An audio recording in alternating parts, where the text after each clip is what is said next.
And now for the Loper Report. Ladies and gentlemen, here's a clip from Anchorman 2. The legend continues. And here we're trying to figure out how to make the news less boring, and you act like we peed in your milkshake. The news is supposed to be boring, Ron. This is serious stuff. I just don't know why we have to tell the people what they need to hear. Why can't we just tell them what they want to hear? Sounds like one of our staff meetings. No, it's not. This had just a ton of hype, and he did this pretty uniquely, showing up at that one station and. Yeah, the campaign for this movie, you know, showing up to news stations and putting it on. So, you know, I was really holding out hope it'd be great. Everybody was. So it's called The Legend Continues. Don't really know if The Legend continues. I'd say more like hobbles along with a few chuckles here and there. Picks up right where the 2004 Anchorman left off. Ron Burgundy gets fired by none other than top newsman Harrison Ford in a great cameo. Lives life in the dumps until he's approached by a new concept for 24-hour news. He says that's crazy. No way 24-hour news channels will ever make it. Takes the job, as we saw in the clip. Ryan and the rest of the team don't tell the real stories going on in the world, but rather animal stories, car chases. It ends up taking off. So the plot starts to meander from there. Feels more like a series of sketch videos strung together. I feel like this would have worked better as a running series on Farrell's website, Funny or Die, rather than a full-blown movie. I did laugh throughout the movie. There were times that it just wasn't funny at all. Brick, played by Steve Carell, you just saw there. He has a relationship this time around. Every time he came on screen, though, I groaned instead of looking forward to it. So what did he give it? I'm giving this one 2.8 deep-fried bats out of 5. One of the funnier bits involves a champ opening up a restaurant that serves bat in place of chicken. So my recommendation, probably just wait for the rental. Wait for the rental. All right. Thanks, Will. Yep, you bet. Right now. I've got the metal on the side. Do whatever.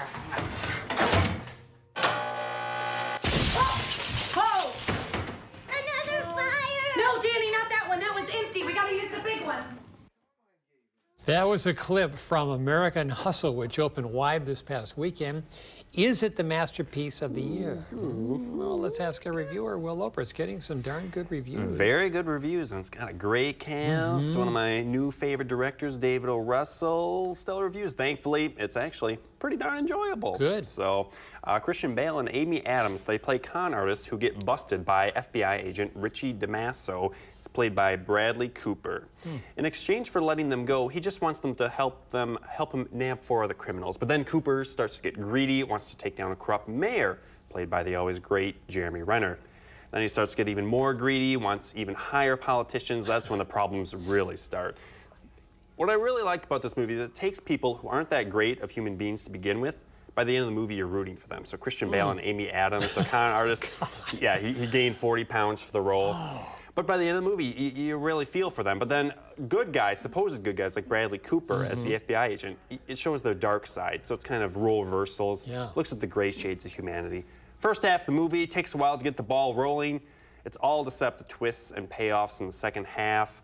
There's some spectacular moments of tension that had me just about jumping out of my seat. Oh, really? I wouldn't put this in probably my top movie of the year, but it's still definitely worth seeing. What'd you rate this one? Oh, okay, 3.7.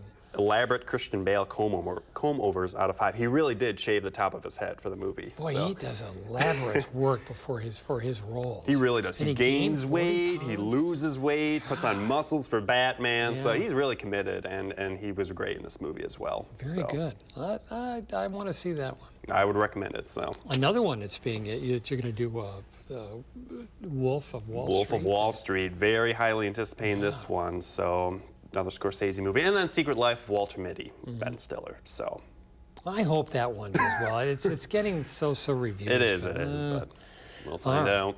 Well, thank you. Yep.